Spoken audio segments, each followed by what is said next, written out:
Thanks, Bronson. And I realise that the title of my talk is pretty stupid because you probably don't really care about driving more people to Tropical North Queensland, but I do. But to make it relatable, I guess the idea is, you know, within anything you do in marketing, thinking about how you can build your team without paying in an organic way to actually get more people working with you to achieve your goal. So that's really sort of, in a nutshell, what it's about. And I thought I'd start by just sharing a little bit about my afternoon yesterday. I was sort of madly trying to finish off my slides and my speaking notes and had sort of forgotten that I had to take this phone interview with Tourism Australia because they were doing some research. They wanted to phone some key people in the industry and get some feedback on their performance in the social media space. So I'm sort of taking this phone call with this researcher while trying to finish my slides off, you know, on the side while she's talking and not look like I'm kind of not paying full attention. But she sort of asked me to recap how I got to where I was, which is sitting up in Cairns working for Tourism Tropical North Queensland. So I recount for her, you know, I've worked at Tourism Canada at the country level for 5 years. I then worked at Tourism Queensland, coming back to Australia for a year.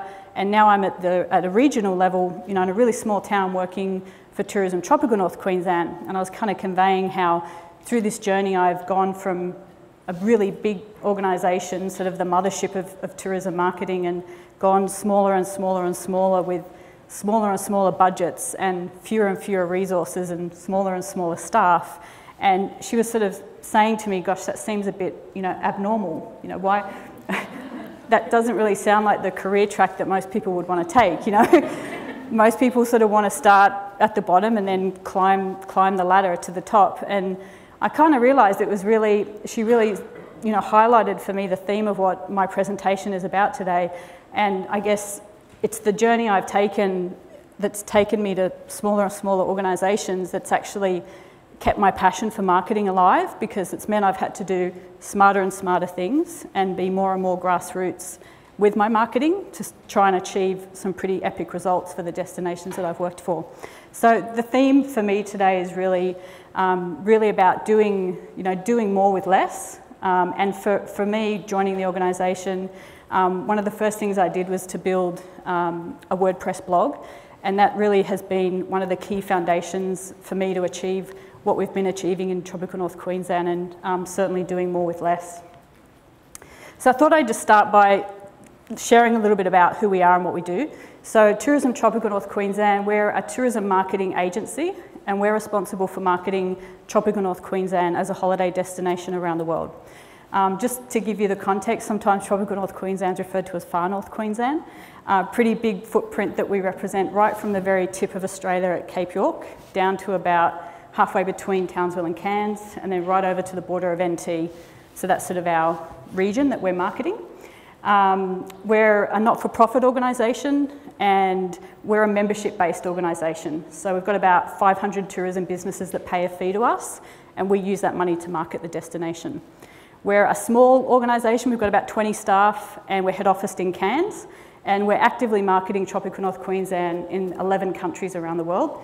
And one of our key markets, is sort of our bread and butter, is the domestic market. So strongly marketing this region here to Brisbane.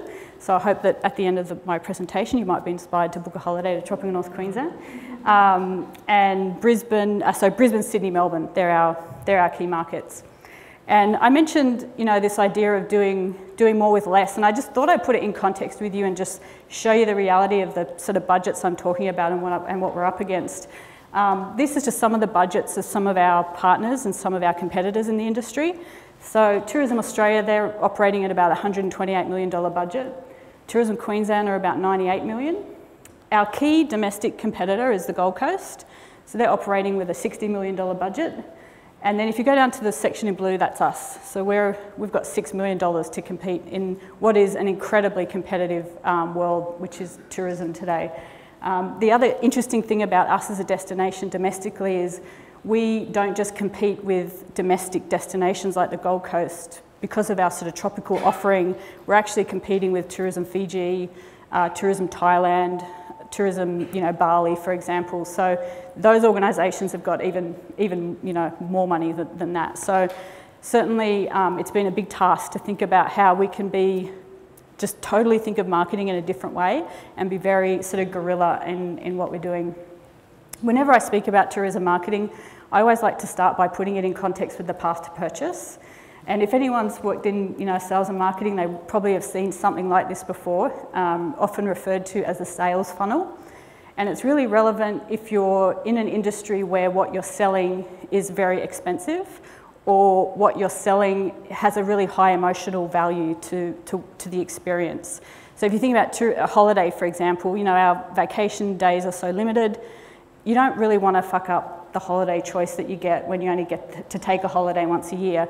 Same with buying a car. So just to sort of break it down, you start at the top thinking about a new car that you want to buy, and then as you start looking around and you start knocking options off the list, you might test drive some cars, you've narrowed it down to maybe 2 choices, and finally you make your purchase. And this funnel is a model that we've used in tourism marketing for 20 years and helped us really identify how we're doing within our various marketing tactics in moving consumers down closer to actually purchasing our destination. So this worked really well for decades. Probably around 2009 in the industry, we really started to question whether this model of measuring our effectiveness is still relevant. A couple of things happened in 2009. The iPhone actually scaled.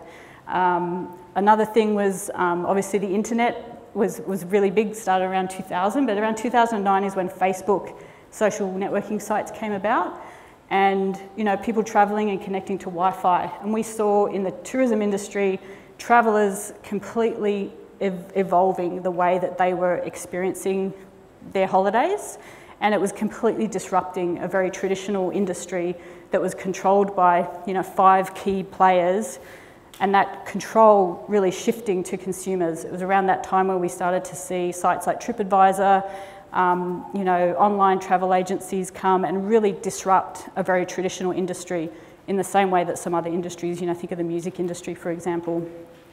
I grew up working at HMV, putting myself through university. I couldn't even tell you where there's a HMV today, the same sort of disruption that's happened to the music industry, which to me, it all starts with the internet coming about. So this worked really well. A lot of research was done on that around 2009, and this is kind of how we think about measuring our effectiveness now. So it's no longer this sort of linear funnel, it's what we call the advocacy loop. And this to me is really the strategic foundation of everything that I do at Tourism Tropical North Queensland. I call it an advocacy strategy. So what you'll notice is if you start at number 2, at awareness, the steps are still the same through to the booking. So from 2 to 8, those steps are still the same steps that were on the previous funnel. But a couple of key things were missing before when we didn't really care about the consumer was what happens after they book. Right? You travel to the destination, you explore the destination, and then you share about the destination. And what we've learnt through a lot of research in the last few years is that sharing, or that advocacy, is very powerful, and it's very powerful at influencing other people, your own friends and your own family network, to follow in your footsteps to that same destination.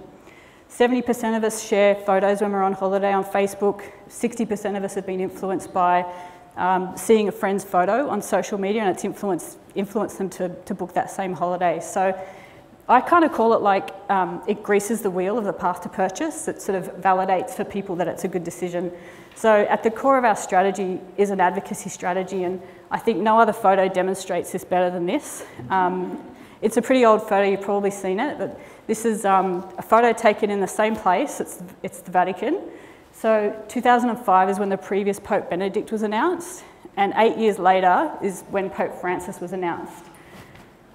Certainly, I think obviously demonstrates the adoption of mobile devices, but what it more says to me as a tourism marketer is the obsession that we have today with capturing meaningful moments in a digital format so that we can share that and brag about it with our friends. So our whole strategy now is really about, if I can get people to talk about their holiday in tropical North Queensland, they're actually going to do the marketing for me. I can't afford with my budget to be running TV ads, billboards, hosting journalists and doing heaps of editorial. I have to really focus through mostly social media and PR to activate millions of people, as many people as I can, to share about the destination. The key channels I do that through, for us, when I joined, it was really about getting our Facebook, Twitter and Instagram up and running. They're the channels that we use to, I guess, push out our destination content and drive awareness for the destination.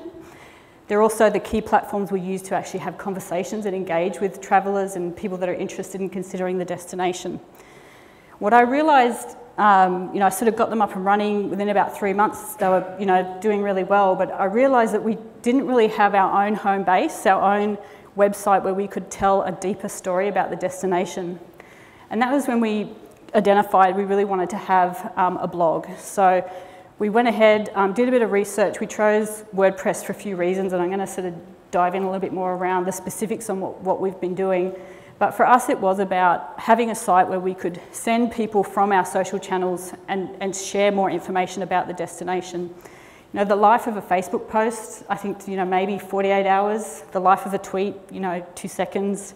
The life of an Instagram photo, maybe 4 hours. So for us, it was about how can we take that interest but actually point them to somewhere where there was actually more information that would help them move through that path to purchasing the destination. The other thing we had a really, really shitty site. It was on a back-end called Umbraco, which was, the page took about 50 seconds to load. It was really embarrassing. But I had seen even the visitation to our website, we were seeing a steady increase in visitation from mobile and a steady decrease in visitation from desktop. So another key for us, particularly with the reality of what I've just been talking about, tourism, travel, mobile phones being so important, we needed to have a mobile responsive website. You all would have heard about the new changes to the Google algorithm as well, where they're preferencing mobile sites for mobile search. So it was really key for us.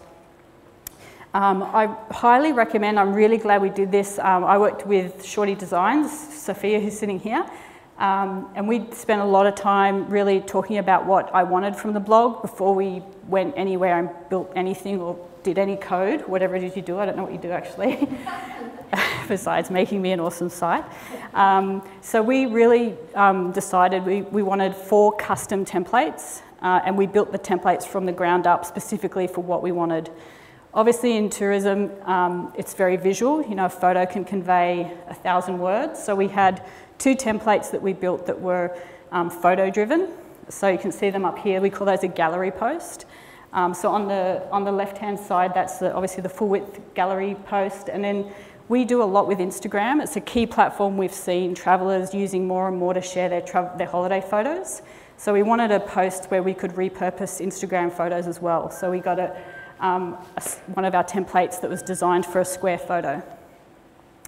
We also have a lot of video as pieces of content to tell our story. So we have a video template, and then on the far right we have a standard, more text-heavy template as well.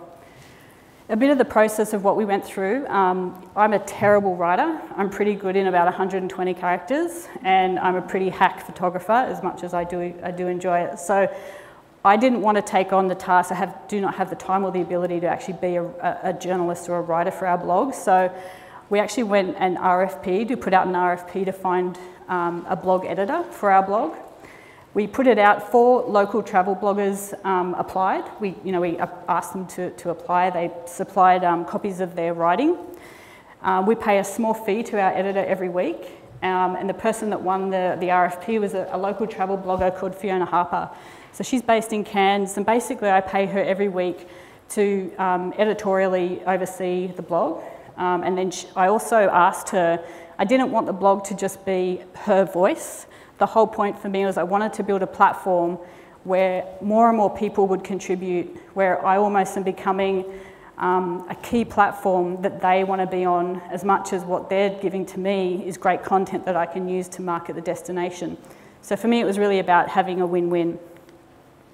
Today, our blog, I have to say, our blog only soft launched in January, so we've really only had it up for about 3 months with weekly posts going out. Part of the contract I made with Fiona was that for the first 6 months, I wanted her to publish 1 post a week, and then at the 6-month mark, I wanted her to be up to posting 2 posts a week. But like I said, I actually mandated for her that I want her to use other writers and other local contributors. So to date, we've got about 11 different contributors so far. You'll notice that all the people that went for the RFP that didn't get it, they've all become contributors. So that's sort of been, I've wanted to keep them, close and continue to provide that community where they can be getting profiled by being on our blog in return. We've got local photographer who's provided content. We've got a local marine biologist who works on one of the reef boats going out to the Great Barrier Reef. And I just thought I'd share with you, this is generally the kind of response I get when I ask someone if they'd like to be a contributor. That sounds great. I'm honoured to have been asked. I'd love to do it. Overall, sounds like a great thing you've got going. You guys are just nailing it all round.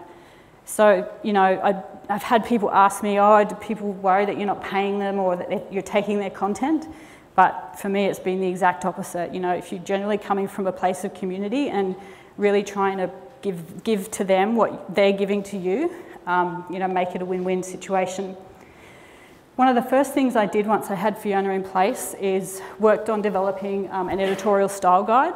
That was really key for me, wanting to have a lot of different voices on the blog and a lot of different people with niche passions, but wanting to make sure there was consistency with the tone of voice on the blog and that it was consistent with our brand. So, we highly recommend, if you're going to go down this path, take the time to just put in writing what your voice is, so that whenever you get a new contributor, you don't you just send them the email and you're done. We use just Google Docs for an editorial calendar. So we share that with Fiona, and there's someone in my team who she works with. Pretty straightforward. We just plot out the stories coming up in the month. We identify what kind of traveller type we're trying to target with the story. We obviously cover a broad area within Tropical North Queensland, so making sure we've got a number of destinations that we're covering, so we aren't producing 20 stories all on Port Douglas, that we're representing the region. And then we just have the status of where the story's at, whether we need, if we've got any gaps in images or anything like that. In terms of workflow, we've chosen to let the authors put their content directly into the back end of our WordPress site. And we just have a system where, we keep it in draft. Fiona emails us and says, I'm happy with the blog post, over to you guys. And we just take one final sweep over the post. If there's any photos that we think we've got a better photo, we might go and change a photo. We make sure, if we're linking out to different operators that we're linking properly, and then we do the final publish of the post. That works really well for us. We have an image library where we have all of our images held online. So it's another really great resource for us, just takes that workload off continually being asked for photos and trawling through folders. We just say, create a username and password over here and get your images from the image library. We also have a social calendar, so we also use Google Docs for this, very straightforward. You'll see the different tabs at the bottom, Facebook, Twitter, Instagram. Basically, we plot out ahead each month the different content ideas that we've got. The orange colour there is the blog posts, so we'll sort of be pre-planning when we think we'll put posts out. And something we try and think about is sort of being very timely with what's happening in the world to make sure that we've got content going out at that time where we can enter conversations that are happening online with really valuable content. We love the video tutorials. So I mentioned we work with Shorty, and this is a homepage when you come in, but we have a video tutorial up front that explains sort of the overarching how to use our website. And then we've got 4 different instructions specific to those 4 different templates that we built. And the reason I love this, again, I have no staff, very under-resourced, no time. But we work with a lot of interns, have a lot of interns from James Cook University wanting to come and work with me. What I love about this is I can just say, here you go, watch the tutorials, and they basically have everything they need to know to basically jump in and help me with the blog. So I love that. One of the key pillars to everything that we do across our blog and across social is the idea of making our advocates the hero of what we do. So 99.9% of the content that we share as a destination is the content that's been created by our advocates. It's not our content, it's not our photos, it's our advocates' content. And it's really cool what happens when you do that. This is just an example. Alyssa is the marine biologist I mentioned that works on the reef boat. So this is her Instagram bio. She says that she's a guest blogger at Tropical North Queensland. Follow my latest adventures here, and she's got a link to her blog story on our blog. On the right, Kate Richards, Adventure Mama. She's probably the biggest blogger in Cairns. And this is her Facebook page where she's put out, when we published her post, she's saying, okay, not only do I blog for my own blog, but now I'm an official blogger for Tropical North Queensland. So, you know, they get a real buzz. They're now actually spreading my marketing message for me. I'm not paying them. I'm providing a profile and I'm providing a platform for them. And in doing so, I'm actually leveraging their audiences without paying any money. Our content has to be awesome. I think that's a bit of a no-brainer. You heard Facebook talk recently that the volume of content that is being shared on Facebook is exponentially growing at a faster rate than there are eyeballs to see the content. So that's why, you know, you have Facebook determining what content you see on your newsfeed. But, you know, I think if you want your content to be seen and shared and liked and commented on, it has to be awesome. I mentioned we're a membership-based organisation, so we've got about 470 members at the moment. The cool thing about our blog is it's a great platform for us where we can feature our industry members. They see themselves mentioned, they see themselves featured, and you know, they feel like we're doing something for them. This is a cool thing we did when that horrible movie 50 Shades of Grey came out. We were prepared ahead of time. Obviously, there's a lot of media about it, so we did a blog post called 50 Shades of Green. Obviously, in Tropical North Queensland, it's the rainforest capital of the world, so we were able to do a post where we mentioned 50 different members linking out to each of those different products. So you can see here, this is AJ Hackett, and we're linking out directly to their site.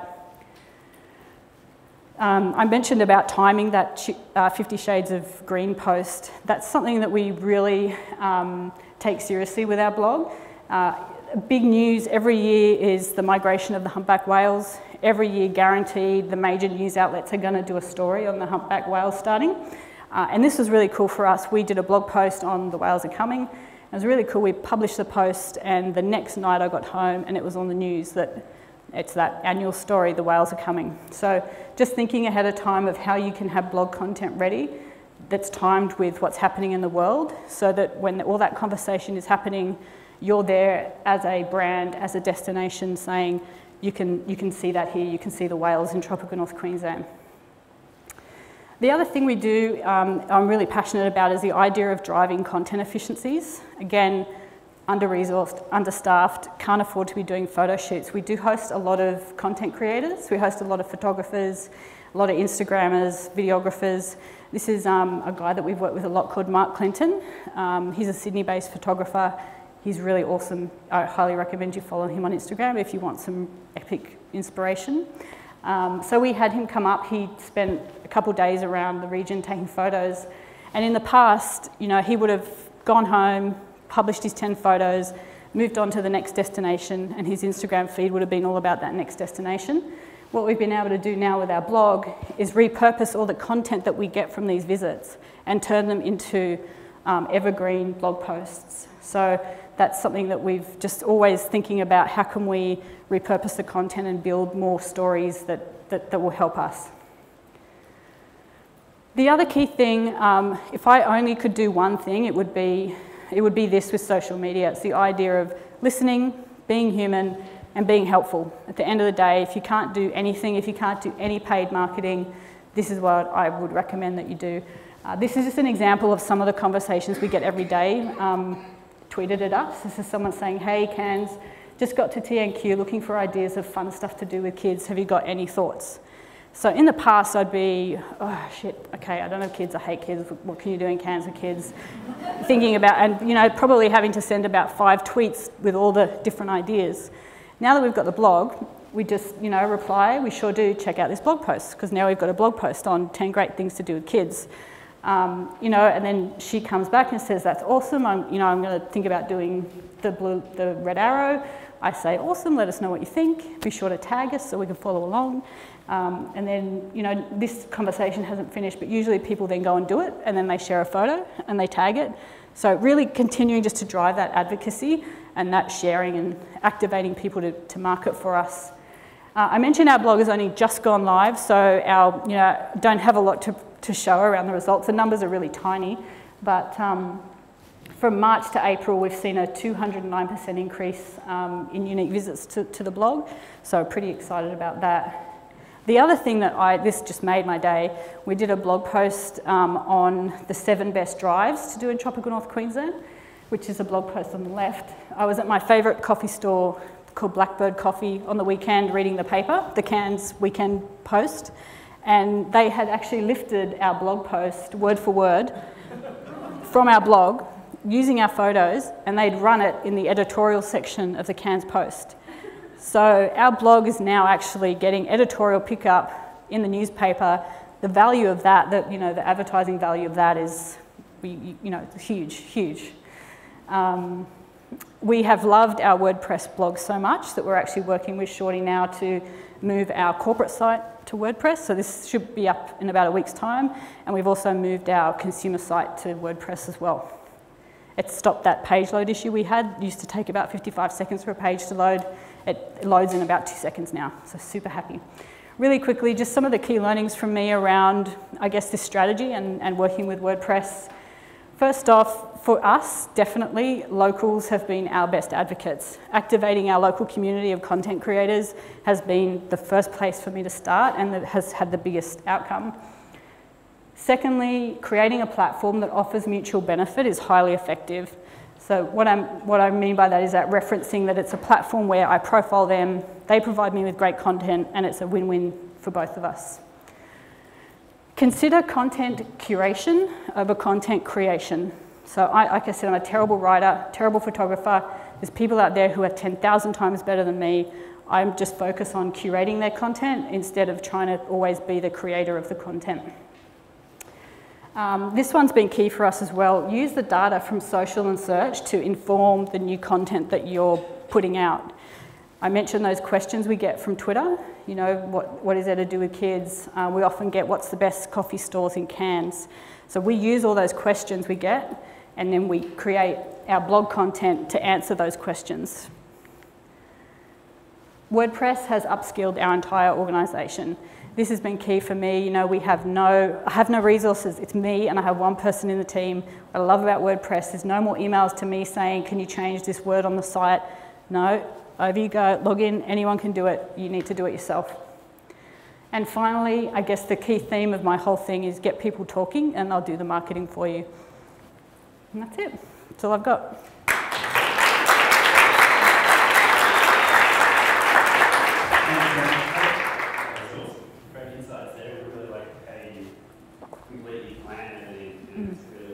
Thanks. Okay, so now it's question time. So we'll have Cynthia running around with the microphone.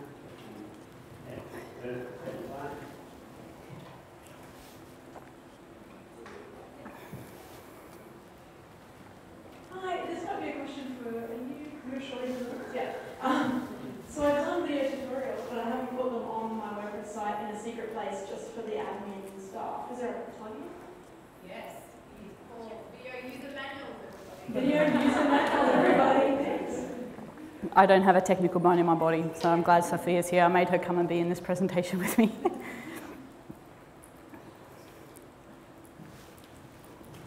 Do you use media monitors to evaluate where you're getting on your... Yeah, it probably won't surprise you. We can't afford media monitors. It's a very expensive subscription. Tourism Queensland has media monitors, so they buy that for the whole state. So I can access through them what stories are coming out about Tropical North Queensland. Yep. Great talk. Thank you. Can I ask a question? You use YouTube, and if you do, then how do you get the back to your site from YouTube? How do I get the... Get the back to your site from YouTube?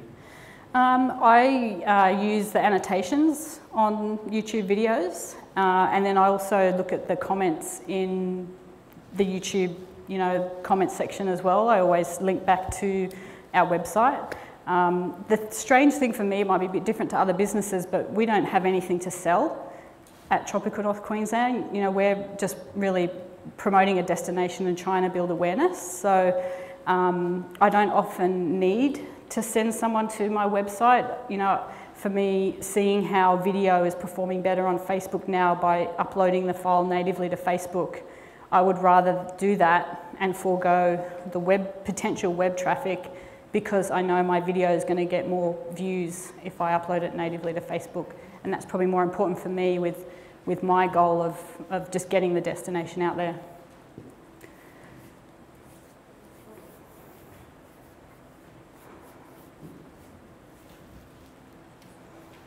How do you actually manage your hashtags in your social media? Yep. So we just have one hashtag, which I always people, try and make me do a campaign hashtag or another hashtag, and I'm adamant that we only have one hashtag, which is Explore TNQ. And we just put it everywhere. It's on my business card, it's on our email signature, it's on, I've done posters up that have, show us your paradise. If you're having a good time in Tropical North Queensland, share your photos with hashtag da-da-da. So I've given that to all of our 500 member businesses. So if you go out on a reef boat and you go to the toilet on the reef boat, hopefully on the back of the toilet door is that poster. Trying to encourage businesses to think about where there's dwell time with consumers, where they're paying attention. So the back of the toilet door is a good one. And then, in our bio on Instagram, we mention it in our bio. These are your photos from paradise. Tag us by using hashtag ExploreTNQ.